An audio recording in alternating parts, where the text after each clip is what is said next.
Qu'arrive-t-il quand une femme ruisselante de diamants et sentant l'arrogance appelle une humble serveuse des ordures au milieu d'un restaurant 5 étoiles bondé?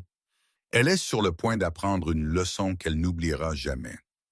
Elle vient de faire la plus grosse erreur de sa vie parce que cette serveuse silencieuse ne fait pas que servir la nourriture. Elle possède tout le restaurant. Ceci est une histoire d'arrogance brutale, une confrontation choquante et le karma le plus satisfaisant que vous entendrez de toute la semaine. Restez car cette révélation est une pour les âges. La lourde porte en chêne poli d'Aurélia s'ouvrit et se referma, un métronome silencieux comptant l'arrivée de l'élite de New York. À l'intérieur, le restaurant était une symphonie de conversations chuchotées, le doux tintement de l'argenterie lourde et l'odeur chaude et beurrée de la possibilité. L'éclairage était tamisé et intime, faisant scintiller les verres en cristal sur chaque table comme des étoiles piégées. Ce n'était pas juste un restaurant, c'était une déclaration. Et pour Sophie, c'était un problème.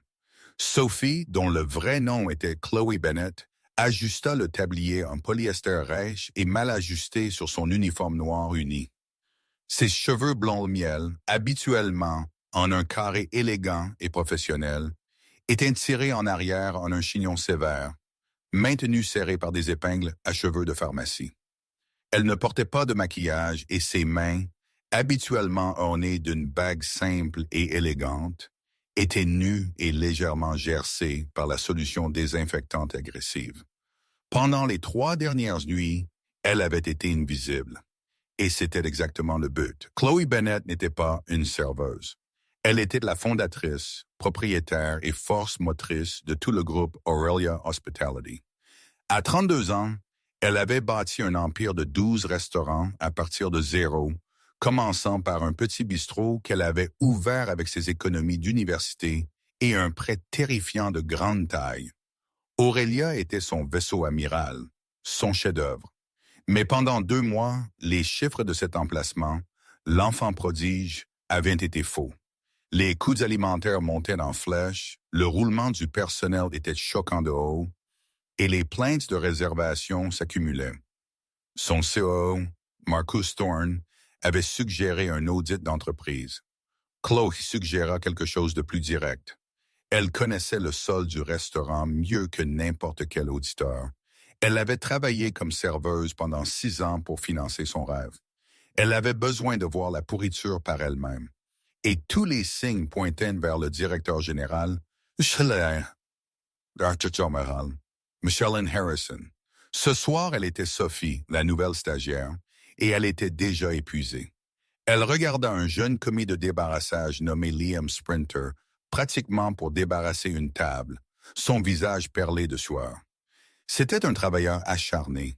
Elle avait aussi regardé Jessica, une serveuse senior, forcer un sourire à une table de brosse de la finance qui était délibérément difficile à propos de la carte des vins. Jessica était clairement épuisée. Et puis il y avait Harrison. Il n'était pas dans les tranchées.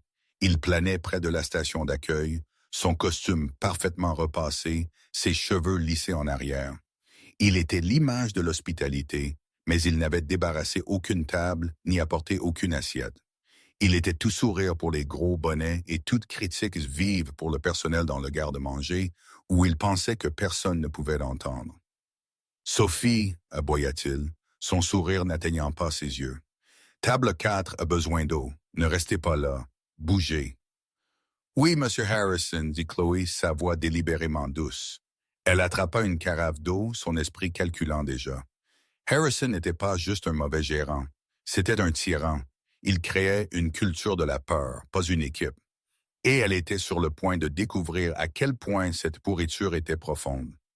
La porte d'entrée s'ouvrit à nouveau, et cette fois, tout le restaurant sembla sentir un changement dans l'atmosphère. Ce n'était pas juste un autre client. C'était une tempête. La femme qui entra n'était pas juste riche. Elle utilisait sa richesse comme une arme. Son nom était Madison Vanderbilt, et elle se déplaçait comme si le monde était un tapis rouge déroulé exclusivement pour elle. Elle était flanquée de 2 autres femmes, Tiffany et Brenda, qui reflétaient son look cher et sévère, mais manquaient de sa confiance venimeuse. Madison était drapé dans un manteau Balenciaga noir qu'il jeta sur l'hôtesse, Sarah, sans même un regard. En dessous, une robe cramoisie collait à sa silhouette et une pile de bracelets d'amour Cartier teintait agressivement à son poignet. Au creux de son autre bras se trouvait un grand sac Hermès Birkin blanc comme neige. Nous avons une réservation. Vanderbilt éclaircit la gorge. Madison annonça sa voix coupant le bourdonnement ambiant du restaurant. Sarah, la jeune hôtesse, sourit nerveusement. « Oui, Madame Vanderbilt, votre table pour 3 est par ici. » « Non, Madison interrompit, pointant un doigt parfaitement manucuré vers la meilleure table du restaurant. Une cabine en demi-cercle moelleuse près de la fenêtre donnant sur le parc. « Nous voulons celle-là. Madame, je suis désolé, balbutia Sarah. Mais cette table est réservée pour Monsieur Peterson. Il est un habitué ici depuis... Et je suis Madison Vanderbilt, claqua-t-elle, comme si le nom lui-même devait faire vider la table. Savez-vous qui est mon mari? Robert Vanderbilt. Il pourrait acheter tout ce pâté de maison. Maintenant, donnez-nous cette table ou je vous ferai perdre votre emploi. C'était le moment. Chloé regardait de l'autre côté de la pièce, carafe à la main. C'était le test pour Harrison. Un bon gérant défendrait son personnel, honorerait la réservation et gérerait poliment mais fermement le client difficile. Monsieur Harrison ne fit aucune de ces choses. Il glissa, rayonnant vers Madison. Madame Vanderbilt, un plaisir comme toujours. Il lança un regard venimeux à Sarah. Pourquoi Madame Vanderbilt est-elle toujours debout? Bien sûr, vous pouvez avoir cette balle. Il se tourna vers Sarah. Déplacez la réservation de Peterson à la table 12. Appelez-les et excusez-vous. Sarah eut l'air horrifiée. Mais monsieur, la table 12 est près de la cuisine. Maintenant, Sarah, dit Harrison, ça éclaircit la gorge, voix tombant en un murmure menaçant. Il se tourna ensuite vers Madison, son sourire revenant. Par ici, mes excuses pour la confusion. Chloé sentit une froide colère s'installer dans son estomac. Harrison n'avait pas seulement sapé son hôtesse. Il avait insulté un habitué loyal et s'était incliné devant un tyran, tout en un seul mouvement. Le cancer était pire qu'elle ne le pensait. Comme le destin l'avait voulu, Harrison plaça le trio dans la section où Sophie s'entraînait sous la supervision de Jessica. « Jessica sera votre serveuse principale, » dit Harrison. « Et Sophie? Sophie est nouvelle, alors soyez patiente avec elle. » Il lança à Chloé un regard d'avertissement appuyé. « Nouvelle, » dit Madison, jaugeant Chloé et la trouvant absolument déficiente. « Oh, merveilleux, exactement ce que je voulais, une stagiaire. » Elle claqua des doigts à Chloé, un geste que l'on pourrait utiliser pour un chien. « De l'eau pétillante d'Italie. Et ne trébuchez pas en allant la chercher. » Le repas commença comme une masterclass, une tyrannie mesquine. Chloé, maintenant sa persona de Sophie, apporta l'eau pétillante italienne. Madison tint son verre à la lumière, plissant les yeux. « Y a-t-il des bulles là-dedans? Ça a l'air plat. Reprenez-le. »« Madame, il vient d'être ouvert, » commença Chloé. « Ai-je demandé votre opinion ou ai-je demandé de l'eau nouvelle? »« Allez, » commanda Madison. Chloé revint avec une nouvelle bouteille non ouverte et l'ouvrit à table, le sifflement de la carbonatation clairement audible. Madison donna juste un H dédaigneux et se tourna vers ses amis. « Honnêtement, le service ici a juste chuté, » annonça Madison assez fort pour que plusieurs tables l'entendent. « C'est ce qui arrive quand il laisse n'importe qui de la rue travailler ici. » La mâchoire de Chloé se serra, mais elle ne dit rien. Elle recueillait des données, et c'était la pièce à conviction B. L'obséquiosité de Harrison avait donné à Madison le pouvoir d'abuser du personnel sans conséquence. Le prochain incident vint avec le vin. Madison commanda une bouteille de Cabernet à 500 $ que Jessica présenta et versa avec un soin expert. Madison fit tourner le verre, renifla et prit une gorgée. Son visage s'aigrit. « Il est bouchonné », déclara-t-elle. Jessica, une sommelière formée, eut l'air momentanément surprise. « Madame, puis-je? » Madison agita la main. Jessica prit une petite gorgée professionnelle d'un verre propre. Son expression était neutre. Madame Vanderbilt, je ne détecte aucun TCA ni oxydation. Le vin semble parfaitement bien. Me traitez-vous de menteuse? Madison siffla. C'est une bouteille de vin cher. Je sais à quoi ressemble un vin bouchonné. Ça sent le carton mouillé. Vous essayez juste de me le refiler. Appelez-moi le gérant. Harrison arriva en quelques secondes. Il ne goûta pas le vin. Il ne consulta pas Jessica. Il regarda simplement Madison, puis la bouteille, puis Jessica. Une autre bouteille pour Madame Vanderbilt offerte et Jessica, un mot avec vous dans la cuisine maintenant. Le visage de Jessica pâlit, mais elle hocha la tête et s'éloigna. Chloé fut laissée seule avec la table. Une bonne aide est juste si difficile à trouver, soupira Madison à Tiffany. Ils ont un petit uniforme et ils pensent qu'ils sont des experts.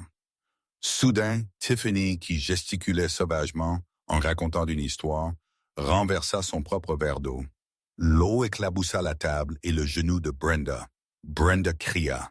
Madison se tourna immédiatement vers Chloé, qui se tenait à une bonne distance de 5 pieds, tenant un plateau. « Vous, maladroite, maladroite oaf !» cria Madison. « Regardez ce que vous avez fait. Vous avez jeté de l'eau sur mon ami. Cette robe est en soie. »« Madame, je n'étais nulle part près du verre, » dit Chloé, sa voix stable. « N'osez pas me mentir. Je vous ai vu. Vous avez heurté la table avec votre plateau. »« Ce n'est pas vrai, » dit Chloé, sa patience s'effilochant enfin. « Êtes-vous en train de me contredire? » Madison se leva, sa voix montant à un quasi-cri. « Vous êtes non seulement incompétente, vous êtes insubordonnée.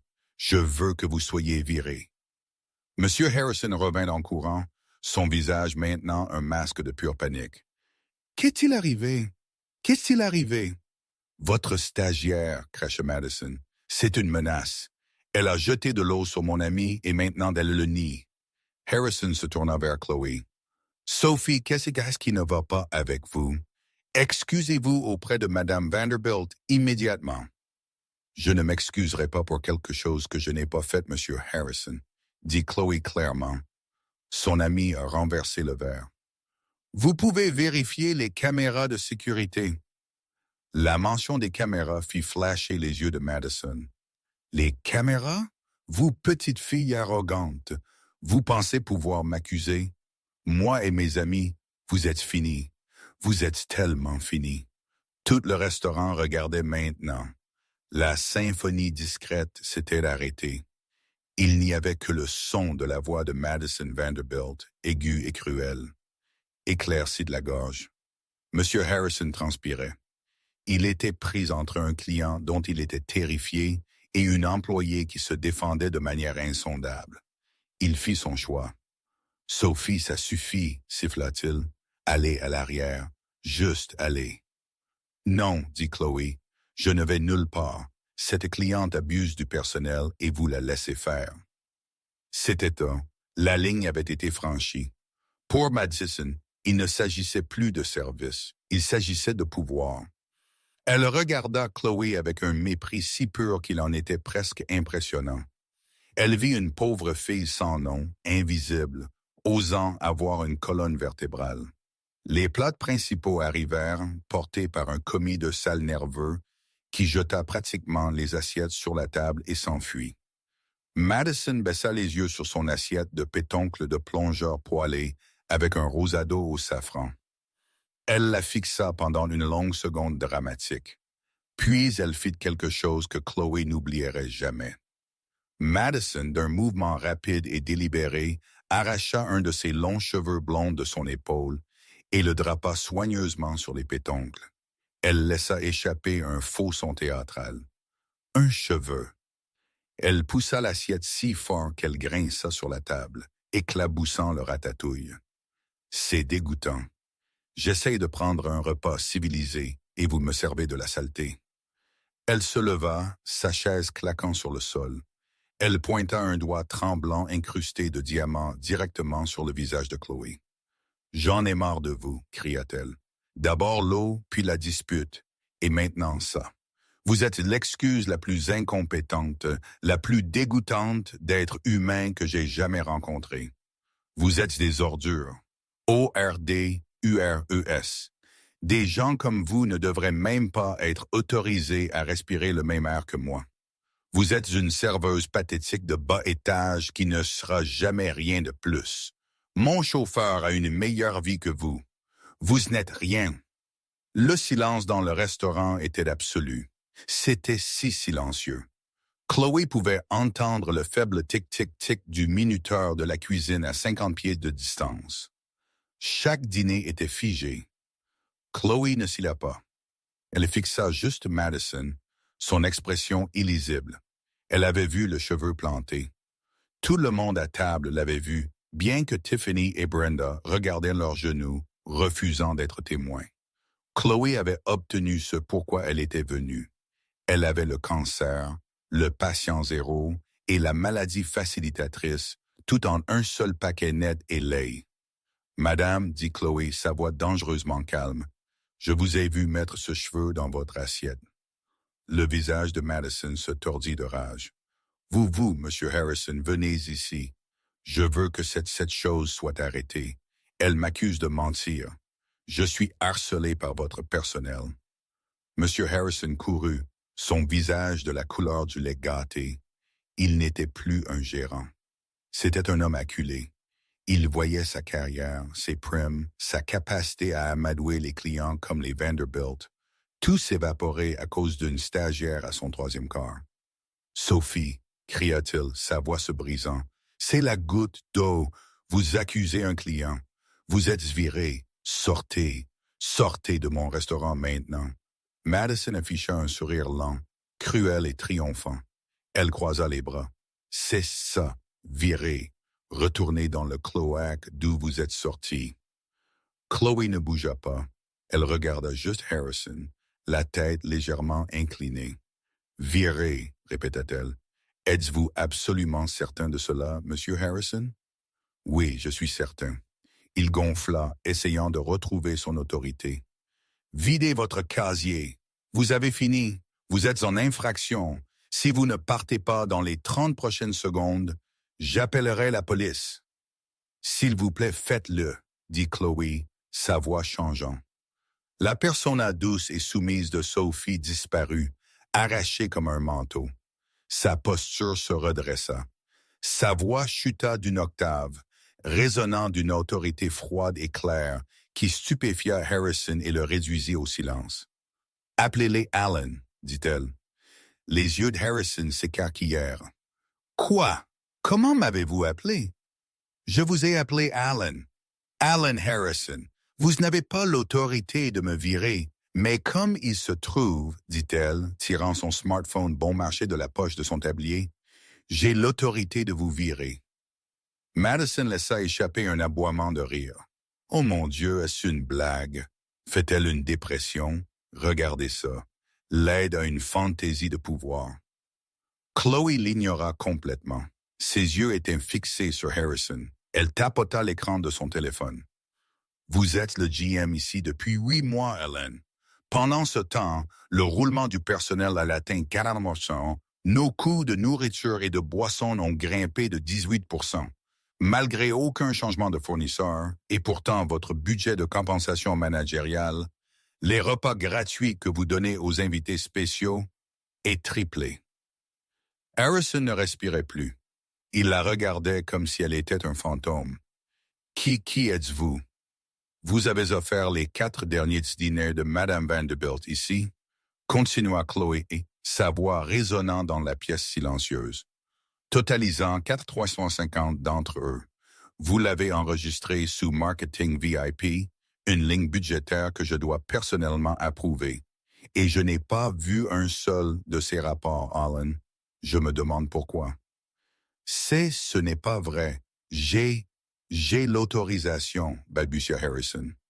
Non, dit Chloé, vous ne l'avez pas. Juste au bon moment, les lourdes portes en chêne d'Aurélia s'ouvrirent à nouveau. Cette fois, ce n'était pas un client. C'était Marcus Thorne, le PDG public du groupe Aurelia Hospitality, flanqué de 2 gardes de sécurité impassibles.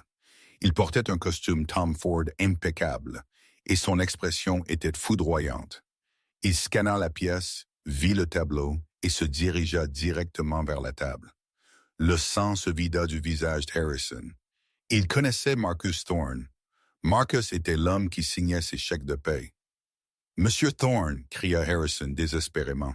« Monsieur Thorne, Dieu merci, c'est cet employé, il pointa Chloé, harcèle Madame Vanderbilt. Je l'ai virée, mais elle ne veut pas partir. » Marcus regarda Harrison. Il regarda Madison. Puis il regarda Chloé. Il n'eut pas l'air surpris. « Est-ce que cela, dit Marcus, sa voix un grondement bas, il vous a viré, n'est-ce pas? » « Oui, dit Chloé se permettant enfin un petit sourire sombre. « Monsieur Harrison, Madame Vanderbilt, vous avez rencontré mon PDG. Permettez-moi de me présenter. » Elle leva la main et retira l'élastique de ses cheveux. Ses cheveux blond miel tombèrent, encadrant son visage. Elle détacha le badge de nom Sophie et le laissa tomber sur la table. « Je suis Chloé Bennett. Je suis la fondatrice et propriétaire d'Aurelia. Et ceci, dit-elle, gesticulant vers l'ensemble du beau restaurant en difficulté, est mon entreprise. » Le silence qui tomba à la suite des mots de Chloé n'était pas seulement une absence de son. C'était une chose physique. Un poids écrasant qui aspirait l'air de la pièce. Le tintement ambiant de l'argenterie, le murmure des conversations, le jazz doux des haut-parleurs. Tout cela disparut, avalé par un trou noir de choc pur et stupéfiant. Le visage d'Alan Harrison était un masque grotesque. Le sang s'en était si complètement vidé que sa peau ressemblait à du vieux parchemin, trop tendu sur son crâne. Il produisait un petit son haletant répétitif comme un poisson tiré de l'eau. Sa bouche s'ouvrant et se fermant sans bruit. Ses yeux écarquillés et immobiles étaient fixés sur Chloé. Son cerveau court-circuitait visiblement, essayant désespérément et échouant à réconcilier l'image de Sophie, la stagiaire maladroite et oubliable, avec la femme debout devant lui, Chloé Bennett. Le nom résonnait dans sa tête, un nom qu'il avait vu sur des papiers à en-tête d'entreprise, dans des articles de magazines flatteurs. Un nom qui était dans son monde un murmure de pouvoir ultime et intouchable. Madison Vanderbilt était figée. Son rire moqueur tenté s'était éteint dans sa gorge, étranglé par le changement soudain et terrifiant de l'atmosphère de la pièce. Elle regarda du visage froid et posé de Chloé à l'expression foudroyante de Marcus Thorne, un homme qu'elle reconnaissait des pages économiques de la ville. Un homme que son mari, Robert, avait désespérément essayé d'impressionner pendant des mois. Elle le regarda, cherchant un indice, un signe que c'était une blague élaborée et bizarre. Mais Marcus ne la regardait pas. Ses yeux étaient fixés sur Alan Harrison, et son expression n'était pas celle de l'amusement. C'était le regard d'un bourreau. De la station de service, les mains de Jessica étaient plaquées sur sa bouche, ses yeux écarquillés. Une seule larme silencieuse de choc pur et inaltéré et de vindication glissa sur sa joue. Au pupitre de l'hôtesse, Sarah s'accrochait au podium de réservation comme pour ne pas tomber. Et des portes battantes de la cuisine maintenant entr'ouvertes, une ligne de chefs en toque blanche et de plongeurs jetaient un coup d'œil, leurs visages sombres et captivés. Chloé laissa le silence s'étirer, forçant Harrison à mariner dans sa propre terreur. Elle voulait qu'il ressente tout le poids de son destin imminent. Finalement, un seul mot étranglé s'échappa des lèvres d'Harrison. « Mademoiselle Bennett », murmura-t-il, le nom sonnant comme une prière et une malédiction. « C'est exact, Alan », dit Chloé. Le ton doux et soumis de Sophie avait disparu, remplacé par une voix froide, claire et résonnante d'une autorité qui traversait tout le restaurant. « J'ai été Sophie pendant 3 jours, 3 quarts de travail. Il y a 90 heures, j'étais juste une ligne sur votre feuille de personnel. Et en ces 3 quarts de travail, Alan, j'ai vu plus d'incompétence, plus de lâcheté et plus de cruauté systémique occasionnelle que je n'en ai vu en 10 ans que je suis dans cette entreprise. Elle fit un pas vers lui. Il recula et fit un pas en arrière, son sang-froid se brisant. « S'il vous plaît, mademoiselle Bennett, je n'avais aucune idée. C'est tout le problème, Alan. Vous n'aviez aucune idée. » Chloé l'interrompit, sa voix nette comme du verre. « Vous n'aviez aucune idée de ce qui se passait sur votre propre étage. Vous n'aviez aucune idée que Sarah, votre hôtesse, travaillait en double toute la semaine parce que vous refusiez d'approuver les heures supplémentaires pour doter correctement le front. Je vous ai vu le premier jour la menacer d'un avertissement formel parce que la table d'un habitué n'était pas prête, même si c'est vous qui aviez surréservé la salle de Vancouver pour impressionner un critique de restaurant qui ne s'est même jamais présenté. » Harrison secouait la tête, sa bouche s'ouvrant et se fermant, mais Chloé ne lui laissa pas d'ouverture. « Je vous ai vu il y a 1 heure à peine traîner Jessica, votre sommelière la plus expérimentée, la plus qualifiée et la seule de niveau 3, dans le garde-manger arrière.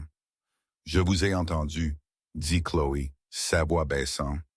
Je vous ai entendu menacer son emploi, la réprimander de ne pas avoir fait d'upselling à une table qui venait de lui dire qu'ils avaient un budget fixe pour un anniversaire.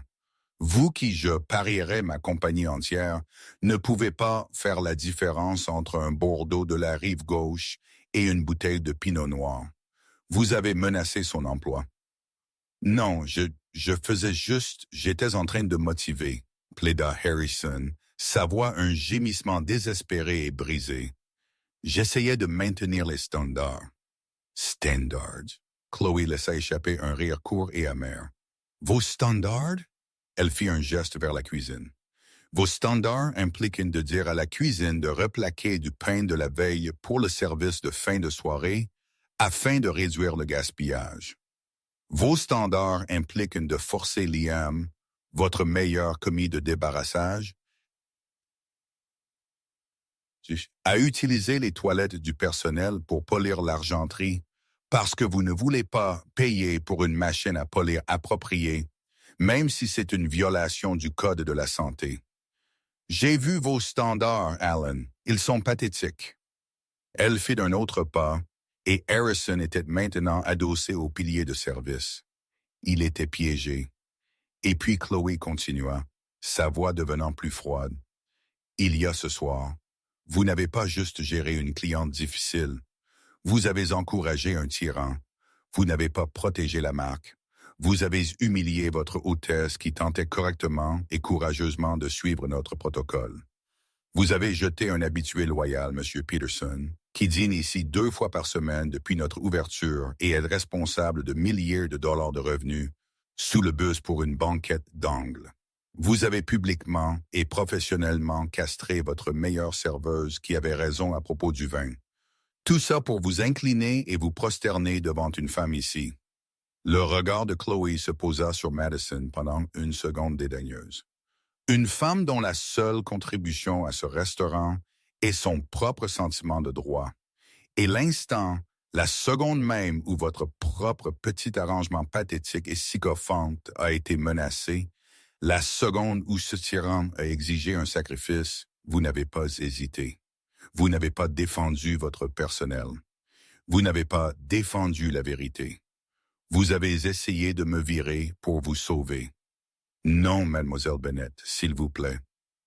Harrison pleurait ouvertement maintenant, son visage luisant de larmes et de sueur. Ce n'est pas ce que ça a l'air. J'étais vous. Sophie était insubordonnée. Elle se disputait avec une cliente. J'ai dû faire quelque chose. Je protégeais la marque. La voix de Marcus Thorne retentit derrière Chloé. Il s'avança, sa stature de 6 pieds 4 pouces dominant le gérant maintenant en larmes. Harrison tressaillit comme s'il avait été frappé. Vous allez rester là et parler à mademoiselle Bennett de la protection de la marque? Marcus regarda Harrison avec un dégoût profond et total. Nous avons examiné vos chiffres pendant 6 semaines, Alan. C'est pourquoi mademoiselle Bennett est ici. Vos chiffres sont une œuvre de pure fiction, une fantaisie. Le souffle de Harrison se coupa. C'était une nouvelle attaque terrifiante. Vos coûts alimentaires sont en hausse de 18%, dit Marcus, sa voix plate et brutale comme s'il lisait un rapport d'autopsie. Vos coûts d'alcool ont grimpé de 22%. Pourtant, vos ventes déclarées sont en baisse de 8% trimestre après trimestre. Drôle, n'est-ce pas? Comment vous dépensez soi-disant tellement plus, mais gagnez tellement moins? Nous étions perplexes. Marcus sortit son téléphone de la poche intérieure de son costume. Il tapota l'écran. Mais ma partie préférée, Ellen, ma découverte absolument préférée, est votre budget de compensation managériale. Le budget que vous êtes censé utiliser pour le dessert gratuit occasionnel pour un anniversaire ou pour corriger une erreur de cuisine. Le budget de compensation de votre prédécesseur était de 1500 $ par mois. Le vôtre? Le vôtre a été en moyenne de 12 000 $ par mois. Non, murmura Harrison. C'était le coup de grâce. Oh oui! Marcus continua de faire défiler. Vous avez tout enregistré sous Marketing VIP ou récupération de clients. Voyons voir. Madame Vanderbilt ici. Il hocha la tête vers Madison, qui avait l'air de vouloir s'évanouir. Vous lui avez offert ses 4 derniers dîners, totalisant 350 $. Beaucoup de récupération nécessaire pour vous, semble-t-il, Madame Vanderbilt, presque comme si vous vous plaigniez à chaque fois. Le visage de Madison devint blanc. Ce n'était pas juste du service, c'était une conspiration. Mais vous êtes devenu négligent, Alan, dit Marcus, sa voix baissant en un grondement sourd. Vous avez commencé à offrir des repas à vos amis. Un M. David Paulson a été compensé pour 200 $ à 100 $ au cours des 6 derniers mois. C'est le nom de votre beau-frère, n'est-ce pas? Une Madame Kay Harrison. 200 $. Votre sœur, nous avons recoupé les noms sur vos registres d'invités avec vos médias sociaux personnels. Hélène, vous n'êtes pas juste un mauvais gérant. Vous n'êtes pas juste un tyran. Vous êtes un voleur commun. La dernière accusation atterrit et Harrison s'effondra physiquement. Il s'affaissa contre le pilier. Toute prétention de gestion ou de dignité disparut. Il n'était qu'un petit homme terrifié qui avait été pris. « S'il vous plaît, sanglota-t-il, glissant le long du pilier jusqu'à une quasi accroupie.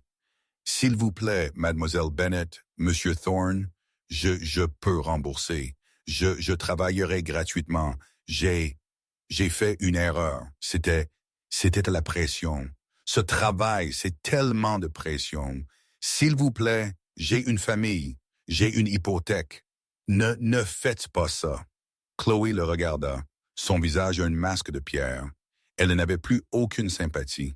Elle pensa à Jessica, à Sarah, à Liam, tous travaillant dans la peur, leur propre famille et hypothèque en jeu chaque jour à cause de la faiblesse et de l'avidité de cet homme. Jessica aussi, dit Chloé, sa voix coupant ses sanglots. Sarah aussi. Chaque personne sur cet étage dont vous avez effectivement écrémé les pourboires en plaçant vos amis dans leur section et en compensant ensuite toute la facture, les laissant avec rien d'autre que votre générosité. Elle le regarda une dernière fois avec rien d'autre que du mépris. Puis elle lui tourna le dos. Elle avait fini. « Marcus, dit-elle. » Marcus hocha la tête. Il fit signe à l'avant du restaurant. Les 2 grandes gardes de sécurité, qui se tenaient impassibles près des portes en chaîne, commencèrent immédiatement à bouger. Ils marchèrent silencieusement, leurs chaussures polies ne faisant aucun bruit sur les épais tapis, leur visage impassible et professionnel. Ils flanquèrent Harrison, qui leva les yeux vers eux avec une nouvelle terreur animale. « Monsieur Alan Harrison, » dit Marcus, sa voix maintenant le ton officiel et plat d'une exécution d'entreprise. « Votre emploi au sein du groupe Aurelia Hospitality est terminé. Avec effet immédiat pour faute grave, mauvaise gestion intentionnelle et vol qualifié. » « Non, s'il vous plaît. » Harrison essaya de se relever. « Les 2 messieurs à côté de vous, » continua Marcus l'ignorant, « vous escorteront à votre bureau. Vous prendrez votre manteau et vos clés. Vous ne toucherez pas l'ordinateur. Vous n'accéderez à aucun fichier. Vous ne parlerez à aucun membre du personnel. Vous serez ensuite escorté hors du bâtiment via l'entrée de service.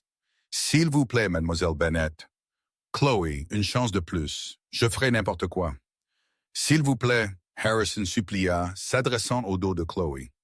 Elle ne se retourna pas. Éclaircit la gorge. Monsieur Harrison, ajouta Marcus, notre équipe juridique sera en contact avec vous à votre domicile demain matin pour discuter d'un plan de restitution pour les 28 000 $ que vous avez volés. Si vous n'êtes pas immédiatement et pleinement coopératif, nous déposerons un rapport de police formel auprès du NYPD pour détournement de fonds avant midi. Sommes-nous tous clairs? Harrison ne pouvait même pas parler. Il hocha simplement la tête, son corps secoué de sanglots. « Faites-le sortir d'ici », commanda Marcus. Les gardes ne le saisirent pas brutalement. Ils le prirent simplement, un de chaque bras, et le soulevèrent sur ses pieds comme s'il était un mannequin. Il n'offrit aucune résistance. Ses jambes fonctionnaient à peine. Et puis la marche commença. Ce fut la plus longue marche de sa vie. Les deux gardes, impassibles, le firent traverser le centre de la salle à manger. Chaque client, les 100 d'entre eux, était silencieux, observant. Le seul son dans toute la pièce caverneuse était le sanglot étouffé et pathétique d'Harrison et le frottement de ses mocassins italiens à 800 dehors sur le plancher de bois poli. Ils le firent passer devant le bar. Les barman, qu'il avait réprimandés ce matin-là pour avoir utilisé le mauvais, arrêtèrent de polir les verres. Ils se tenaient les bras croisés et le fixaient avec des yeux froids et durs. Ils le firent passer devant le pupitre de l'hôtesse. Sarah se tenait là, la tête haute. Lorsqu'il passa, il ne put croiser son regard. Il fixa le sol complètement et totalement honteux. Ils le firent passer devant la station de service. Jessica était là. Leurs regards se croisèrent pendant une seconde fugace. Harrison ne vit aucune pitié sur son visage, aucune sympathie, juste un soulagement froid, calme et profond. Il détourna le regard, une nouvelle vague d'humiliation le submergeant. Ils atteignirent des portes battantes de la cuisine. L'un des gardes poussa la porte. Alors qu'elle s'ouvrait en grand, Harrison les vit.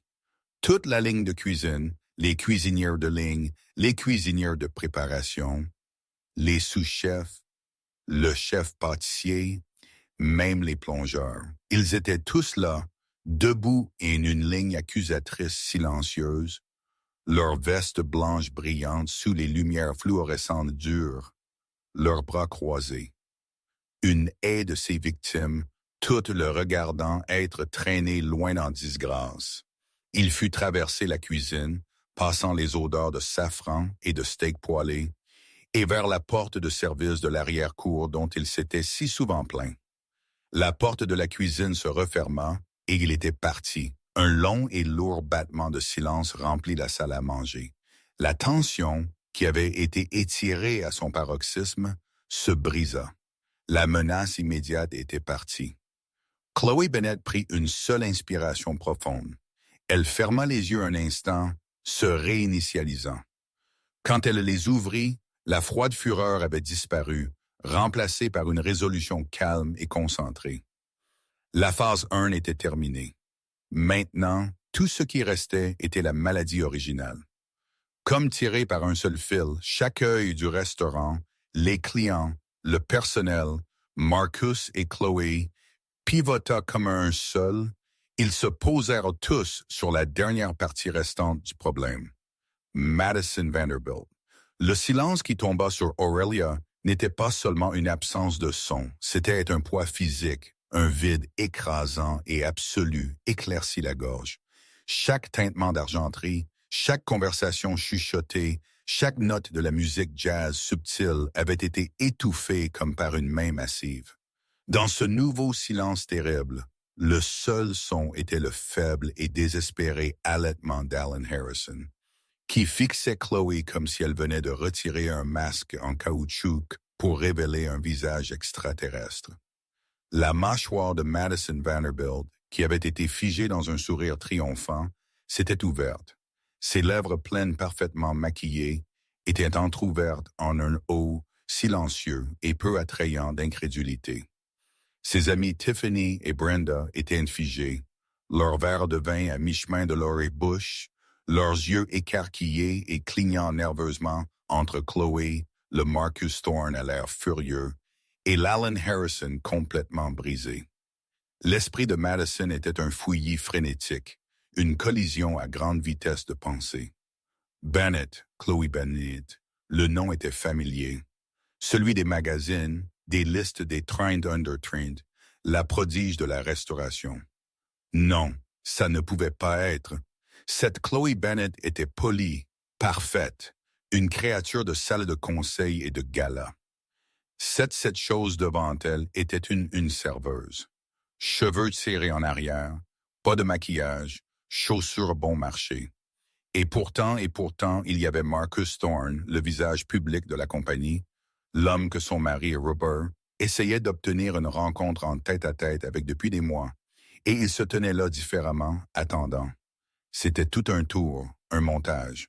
Eh bien, Madison finit par balbutier, sa voix une chose tendue et fragile. Elle tenta un rire, mais il sortit comme un aboiement étranglé. C'est toute une petite performance. Est-ce une blague? Êtes-vous dans une émission de télé-réalité ringarde? Patron incognito? Comme c'est absolument banal. Elle essaya de reprendre pied pour rétablir sa domination. Je suppose que vous pensez que c'est très astucieux de duper votre personnel. Comme c'est pathétique. Vous devez tromper les gens pour. Elle s'interrompit, son bluff s'effondrant alors qu'elle regardait les yeux de Chloé. Le regard doux et baissé de Sophie avait disparu. À sa place se trouvait un regard d'évaluation froid, calculateur et absolument peu impressionné. C'était le regard d'un scientifique examinant un microbe. « Je pense, dit Chloé, sa voix claire et portant à chaque coin de la pièce silencieuse, que c'était nécessaire. J'ai bâti cette entreprise, chaque restaurant, sur un principe fondamental, Madame Vanderbilt, le respect. » Elle fit un pas de plus. Madison fit instinctivement un pas en arrière, heurtant la table. Le respect pour les ingrédients que nos chefs passent des mois à se procurer. Le respect pour l'art que mon équipe s'entraîne pendant des années à perfectionner. Et surtout, la voix de Chloé baissa, devenant plus dure. Le respect pour les gens, les êtres humains qui travaillent sans relâche, qui sacrifient leurs soirées, leurs vacances, leur temps avec leur famille pour créer une expérience parfaite pour nos clients. Les mêmes personnes que vous vous êtes sentis en droit d'appeler. Qu'est-ce que c'était? Chloé inclina la tête comme si elle essayait sincèrement de se souvenir. Oh oui, des ordures. Le mot resta en l'air, laid et exposé. J'étais contrarié, insista Madison, sa voix montant en hauteur, se brisant sur les bords. Votre employé, vous me contredisiez. Vous étiez impoli. Vous étiez insubordonné. Vous ne pouvez pas me blâmer d'être frustré. Je peux, déclara Chloé, sa voix plate et dénuée d'émotion. Et je le fais. Je ne suis pas frustré, Madame Vanderbilt. Je suis dégoûté. J'étais juste ici à 5 pieds de distance et je vous ai regardé. Je vous ai regardé jeter un coup d'œil à vos amis. Je vous ai regardé autour pour voir qui regardait. Et puis je vous ai regardé délibérément, de vos propres mains, arracher un cheveu de votre propre tête et le draper sur une assiette de nourriture préparée par un chef qui a plus de talent dans son petit doigt que vous n'en avez dans tout votre corps. Je vous ai regardé commettre une fraude, Madame Vanderbilt. Une fraude mesquine et pathétique. Juste pour obtenir un repas gratuit et le frisson d'écraser quelqu'un que vous pensiez inférieur à vous. C'est un mensonge. Madison éclaircit la gorge, cria, son sang-froid se brisant complètement. C'est de la diffamation. Je vous poursuivrai en justice. Je poursuivrai toute cette entreprise en justice. Vous n'avez aucune preuve. C'est ma parole contre la vôtre. Et je suis Madison Vanderbilt. Avez-vous une idée de qui est mon mari? Robert Vanderbilt de Vanderbilt Construction. Il vous ruinera. Il fera fermer que ce restaurant glorifié d'ici le matin. Il vous anéantira. Elle criait maintenant. Son visage était un masque de rage cramoisie et tacheté. Ses amies Tiffany et Brenda se recroquevillaient activement, essayant de devenir invisibles. Ce n'était plus une démonstration de pouvoir, c'était un effondrement humiliant complet. Alan Harrison, voyant une potentielle bouée de sauvetage microscopique, tenta de s'y accrocher. « Mademoiselle Bennett, vous voyez, elle est très contrariée. C'est tout un malentendu. Je suis sûr que si nous juste... » Alan, la voix de Marcus Thorne retentit, coupant Harrison comme une guillotine. Harrison tressaillit, sa bouche se refermant brusquement. Marcus ne regarda pas Harrison mais Madison avec une expression d'un ennui profond. « Robert Vanderbilt », dit Marcus comme s'il savourait le nom. « Oui, de Vanderbilt Construction, nous le connaissons.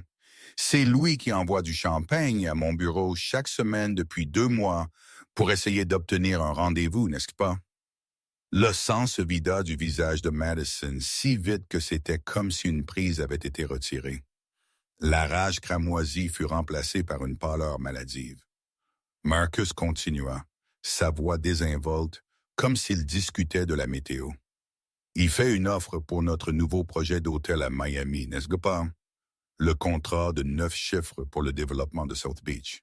Sa firme est l'une des 3 en finale. » Il éclaircit la gorge, tapota son menton pensivement. « Son offre est compétitive, mais vous savez, nous chez Aurelia sommes très, très particuliers quant à nos partenaires. Nous construisons notre marque sur l'intégrité, sur des expériences positives et sans faille. Notre marque est notre sang. » Il fit un pas vers Madison qui avait l'air physiquement malade. « Et nos partenaires? Eh bien, nous nous attendons à ce qu'ils reflètent nos valeurs. Imaginez la détresse, non seulement pour nous, mais pour les propres partenaires de Robert au sein de sa firme. S'il venait à apprendre que la conduite publique de sa femme, dirons-nous, avait créé une responsabilité publique massive et, franchement, profondément embarrassante pour notre marque. Une responsabilité qui était, voyons voir, il jeta un coup d'œil à sa montre. Oh oui, une responsabilité qui a été filmée par au moins 20 téléphones portables différents dans cette pièce. Les yeux de Madison virevoltèrent et pour la première fois, elle le vit. Les clients ne regardaient pas seulement. Ils enregistraient sous tous les angles, toutes les tables, une mer de smartphones, tous pointés directement sur elle. Elle n'était pas seulement une intimidatrice, elle était un mème en devenir.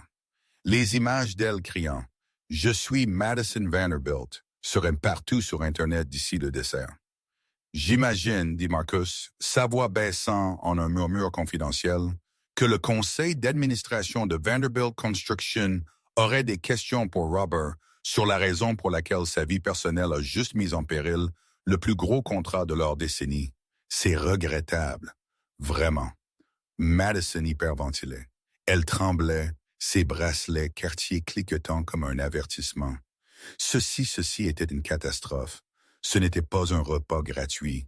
Ce n'était pas une serveuse renvoyée. C'était son mariage, c'était sa position, c'était tout. Elle se tourna désespérée vers ses derniers alliés restantes. « Tiffany, Brenda, dites-leur que c'est un malentendu. Nous étions juste, dites-leur comme elle était impolie. Nous partons. » Elle attrapa le bras de Tiffany. Tiffany recula, retirant son bras comme si Madison était malade. « Maddie, juste, » Tiffany murmura, ses yeux écarquillés de panique et de froid calcul. « Arrête, juste excuse-toi. »« Excuse-moi » Madison siffla, sa voix un murmure étranglé. « Excuse-moi de Dell ?»« Maddie, c'est Chloe Bennett. » Le murmure de Tiffany était frénétique. « Pas juste une propriétaire, c'est les Chloe Bennett. Mon mari joue au golf avec un de ses investisseurs. Il dit qu'elle est impitoyable. C'est grave, Maddie. C'est vraiment grave. Tu es allé trop loin. Brenda, qui avait été silencieuse tout ce temps, était déjà debout. Son sac était sur ses genoux et elle le serrait contre sa poitrine comme une bouée de sauvetage. Je dois y aller, balbutia-t-elle, ne faisant de contact visuel avec personne. Mama babysitter. Elle vient de texter, le bébé est malade. Je dois y aller tout de suite. Elle ne regarda même pas Madison. Elle s'enfuit, se faufilant entre les tables, passant devant le stand du maître D et sortant par la lourde porte en chêne, qui se referma avec un doux whoosh final. Brenda, reviens ici, Madison cria. Elle se tourna vers Tiffany. Tiffany, n'ose pas. Tiffany se leva lentement, délibérément. Elle lissa sa propre robe. Elle regarda Madison non pas avec amitié, non pas avec sympathie, mais avec le regard froid et évaluateur d'un exécuteur social. Le calcul était complet. Madison n'était plus un atout. Elle était toxique, une paria. Être vu avec elle maintenant, c'était être souillé par elle. « Tu es seule, Maddie, dit Tiffany, sa voix claire et froide. Tu as fait ça, tu fais toujours ça. J'en ai juste marre. » Elle prit son sac Chanel à 10 000 $, se retourna et s'éloigna. Elle ne courut pas comme Brenda. Elle marcha, le dos droit, la tête haute, projetant à tout le monde dans la pièce. Je ne suis pas avec elle. Je pars aussi, mais avec dignité. Elle passa juste devant Chloé et Marcus et leur offrit un petit hochement de tête apologétique, les lèvres serrées, comme pour dire « Désolé d'avoir eu à gérer ça. Je suis une des bonnes. » Et puis, elle aussi fut partie. Madison Vanderbilt était seule, absolument, complètement, et humiliantement seule, debout, au centre d'une pièce pleine d'étrangers qui pointaient tout leur téléphone sur elle. La robe cramoisie chère, qui avait semblé si puissante une heure auparavant, avait maintenant l'air criarde. Un costume pour un rôle qu'elle avait oublié comment jouer. Ses mains tremblaient si fort qu'elle dut les joindre devant elle. Les larmes vinrent finalement. Non pas de remords, mais de rage et d'auto-pitié pure, inaltérée et impuissante. « C'est ridicule, » murmura-t-elle, les mots épais de larmes qu'elle refusait de laisser tomber. Vous entendrez tous de mes avocats. C'est du harcèlement. C'est de la diffamation. Elle attrapa son sac Birkin blanc de la chaise. Le mouvement si brusque qu'elle renversa la chaise, elle claqua sur le sol avec un son qui fit écho au fracas final de sa dignité. Elle se retourna pour sortir en trombe, pour fuir. Madame Vanderbilt, la voix de Chloé calme et stable, l'arrêta net, sa main sur le dossier de la chaise renversée. Elle se retourna, son visage un désordre ravagé de mascara coulant et de peau tachetée. Quoi maintenant? Quelle humiliation finale pourrait-il y avoir? S'attendait-elle à des excuses? Une rétractation. Chloé passa devant elle jusqu'à la station de service où Jessica se tenait, l'air complètement choqué. Chloé tapota calmement quelques boutons sur le terminal PDV. Un petit reçu s'imprimant avec un doux zot. Chloé arracha le reçu de la machine, revint et le tendit à Madison. « Vous avez oublié de payer votre facture. » Madison fixa le morceau de papier comme si c'était un serpent. « Nous avons, bien sûr, supprimé la compensation non autorisée et maintenant annulée de M. Harrison, » dit Chloé, sa voix agréable. Mais ceci est pour les articles que vous et vos invités avez réellement consommés avant que vous ne décidiez de commettre une fraude en plantant ce cheveu. Madison ne prit pas le reçu. Ses mains tremblaient trop fort, alors Chloé le lut pour elle. Voyons voir. Une bouteille de San Pellegrino, 12 $. 2 verres de Veuve Clicquot pour vos amis, 66 $. Un apéritif de bar, 24 $. Et bien sûr, la bouteille de 500 $ de Cabernet Opus One 2014, celle dont vous avez bu un verre et demi avant de miraculeusement découvrir qu'elle était bouchonnée. Le total avec la taxe de New York s'élève à 672,50 $. Madison laissa échapper un son Un sanglot aigu et étranglé. Envoyez-le à mon mari. Il s'en occupera. Oh, nous le ferons, dit Marcus, s'avançant doucement et prenant le reçu de la main de Chloé. Il le plia soigneusement et le glissa dans la poche de son costume. Nous le ferons livrer à son bureau dès la première heure demain matin avec un rapport d'incident détaillé complet de notre équipe juridique et une copie des images de sécurité, bien sûr. Nous nous assurerons de lui fournir l'angle haute définition. Je suis sûr, ajouta-t-il, sa voix teintée de glace, qu'il sera fasciné. C'était tout. Le coup dévastateur final. La mention des images allant directement à Robert, non pas comme une menace, mais comme un simple suivi professionnel, était la fin. Madison laissa échapper un son haletant et étranglé. Elle se tourna et courut, ne marcha pas. Courut. Elle s'emmêla avec la lourde porte en chêne poli, ses mains tremblantes, incapables de saisir la poignée en laiton. Elle poussa quand elle aurait dû tirer. C'était la note finale pathétique ultime.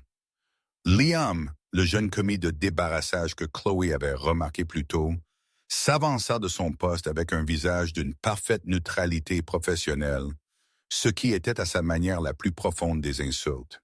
Il tira la poignée, ouvrant la porte pour elle. Madison Vanderbilt trébucha sans un mot, sans un regard en arrière, et disparut dans la nuit indifférente de New York. La porte se referma avec un lourd bruit sourd final.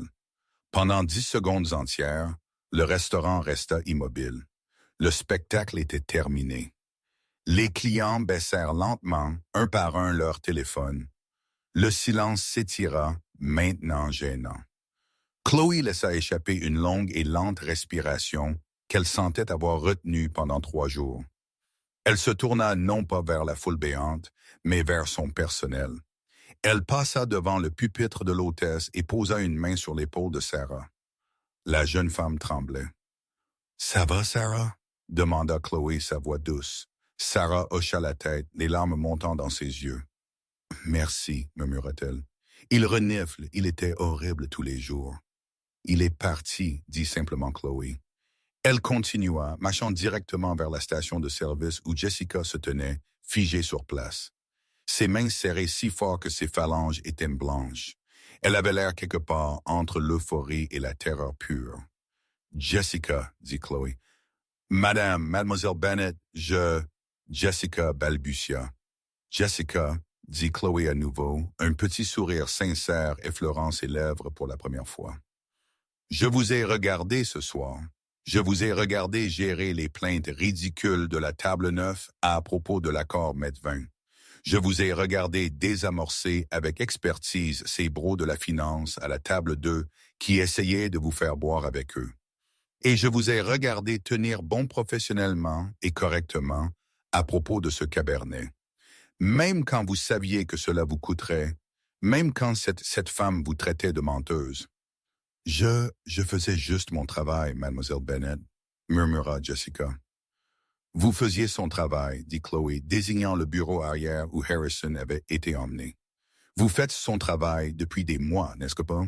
Pendant qu'il était au bureau où s'occupait des VIP. » Jessica hésita, puis fit un seul hochement de tête sec. Il était dépassé. Il passait la plupart de son temps à offrir des repas à ses amis et à des gens comme Madame Vanderbilt. Nous avons tous couvert pour lui. « Je sais, » dit Chloé, « et je suis désolé. Je suis désolé que cela m'ait pris si longtemps pour le voir, mais cela s'arrête maintenant. » Avec effet immédiat, Jessica, vous êtes la directrice générale par intérim d'Aurelia, New York. Les mains de Jessica volèrent à sa bouche. Ses yeux s'écarquillèrent. « Quoi? Moi? Mais je ne... » « Vous le faites, » dit fermement Chloé. « Vous aurez son salaire complet, sa structure de prime et mon soutien total et indéfectible. Marcus sera ici demain matin avec les papiers. Vous êtes le leader que cette équipe mérite. Est-ce quelque chose qui vous intéresserait? » Les larmes qui avaient monté dans les yeux de Jessica débordèrent finalement. « Oui, » s'étrangla-t-elle. « Oh mon Dieu, oui, merci. Merci, mademoiselle Bennet. »« Ne me remerciez pas, » dit Chloé, la voix pleine d'émotion. « Vous avez mérité cela. Maintenant, pouvez-vous me faire une faveur, Madame la directrice? Jessica, à moitié riant, à moitié sanglotant, essuya ses yeux. N'importe quoi, allez à la cuisine. Dites au chef Antoine ce qui s'est passé. Dites-lui que j'ai dit que personne ne devait plus jamais parler de ses pétoncles de cette façon. Et dites-lui que je reviens le voir personnellement dans 10 minutes et que j'apporte une bouteille du Pappy Van Winkle de l'étagère supérieure pour m'excuser que cette assiette ait été insultée. Oui, madame, dit Jessica, une nouvelle lumière dans ses yeux. Elle courut pratiquement vers la cuisine. Finalement, Chloé se tourna vers le reste de la salle à manger. Les clients regardaient tous, captivés. Elle frappa une fois dans ses mains, un son net qui attira tous les regards. « Mesdames et messieurs », annonça-t-elle, sa voix résonnant de chaleur et d'autorité. « Premièrement, mes sincères excuses pour l'interruption de votre soirée. Mon nom est Chloé Bennett et je suis la propriétaire de cet établissement. Comme vous venez d'en être témoin, nous avions un grave problème de gestion, un problème qui, je suis heureuse de le dire, est maintenant résolu de manière permanente. » Quelques clients rirent, quelques-uns applaudirent légèrement. Chloé sourit, un sourire authentique de 1000 watts qui transforma son visage, faisant disparaître Sophie pour toujours. « Mon équipe, dit-elle, gesticulant largement vers les serveurs, les commis de débarrassage, les barmen, est composée des professionnels de l'hospitalité les plus raffinés et les plus dévoués de cette ville. Ils méritent votre respect et je vous promets qu'ils auront toujours ma protection. » Elle éleva légèrement la voix pour vous remercier tous pour votre patience extraordinaire pendant notre restructuration d'entreprise imprévue. Toutes les boissons pour chaque table pour le reste de votre soirée sont offertes par la maison. Ce fut l'étincelle. La pièce qui avait été silencieuse éclata. Ce n'était pas juste un applaudissement poli. C'était une véritable ovation à faire trembler le toit. Les convives levèrent leurs verres. La tension était brisée, remplacée par un sentiment de célébration. Alors que le brouhaha du restaurant revenait lentement à la normale, Chloé se tourna vers son personnel. Elle repéra Liam, qui essayait d'avoir l'air occupé, mais vibrait clairement d'excitation. « Liam » appela-t-elle. Il se mit au garde à vous. « Vous n'avez jamais arrêté de bouger ce soir, Liam. Vous débarrassiez 3 tables à la fois pendant que tout cela se passait. Vous avez une excellente attitude. Vous verrez Jessica demain matin. Nous allons vous former comme serveur. C'est une augmentation de salaire significative et vous l'avez mérité. » Liam rayonna, son visage s'élargissant en un sourire. « Merci, mademoiselle Bennett. Merci. » Chloé regarda le reste de son équipe qui était rassemblée autour de la station de service. « Tout le monde, dit-elle, sa voix baissant pour qu'eux seuls puissent entendre. Je suis tellement désolé d'avoir dû vous tromper. Je suis venu ici pour trouver une pourriture et je devais être sûr. Ce que j'ai vu, c'est une équipe travaillant dans des conditions toxiques impossibles avec un lâche comme patron. Et vous avez quand même livré. Vous êtes le cœur d'Aurélia. Pas moi. Pas le nom sur la porte. Vous.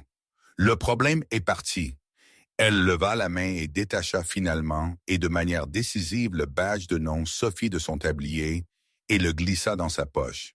Mais elle n'enleva pas le tablier. « Maintenant, dit-elle, regardant autour d'elle. Elle repéra une carafe d'eau sur le bord de service. Elle la ramassa. « Retournons à ce que nous faisons de mieux. Montrons-leur à quoi ressemble la vraie hospitalité. » Elle sourit à son équipe nouvelle, stupéfaite et profondément motivée. « La table 7 a l'air d'avoir soif. Je prendrai celle-là. » Et avec cela, Chloé Bennett, propriétaire et fondatrice, se retourna sur le plancher. Et juste comme ça, le monde de droit de Madison Vanderbilt s'effondra. Elle entra à Aurélia s'attendant à être traitée comme une royauté pour avoir rabaissé les autres, mais elle en sortit sans rien. Pas d'amis, pas de statut et une interdiction à vie de son restaurant préféré.